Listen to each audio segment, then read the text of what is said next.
Hoy, good morning! Aga-aga, new day, a lot of customers sa labas. Kaya yan, sisilipin muna natin sila ngayon at i-check natin yung mga gawa sa labas. Kaya hindi na tayo nagpatumpik-tumpik pa. Siyempre, CMP Garage nga tayo eh. Agresibo, pag may customer, sugod agad. Hindi na natin pinag-aantay yan dahil madami tayong mekaniko dito. Tatlo kada salang na tayo dito. Kaya hindi maboboring ang mga customer natin dito.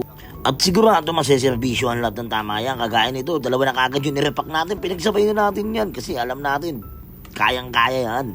At sinigurado natin malinis at kalas lahat yan para pag tinanong natin, solid. At ayan na nga, nakita nyo naman, nagpe-preventive maintenance na tayo dito.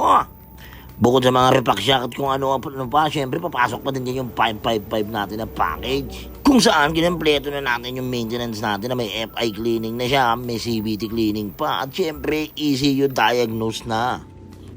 Gawaan ng lahat na yan dito sa CMP Garage. Kaya kahit ilan dumating, kayang-kaya yan dito. At may dumating na nga dito, NMAX B1. Chinik muna natin, kaya hinumba pa natin para makita natin kung saan yung tunog. Ayun, nasa pang-ilalim nga. Kaya mati, kiyakbi ka mamaya. At ayan, another batch na. Tutuloy-tuloy na natin to hanggang gabi na to. Matik to, mag-OT tayo mamaya dito. Dahil nga tuloy-tuloy ang gawaan. Patuloy na dumadating ang mga tao. Sino ba naman tayo para tumanggi? At ayan, yung Aerox nga, sinalang na rin natin.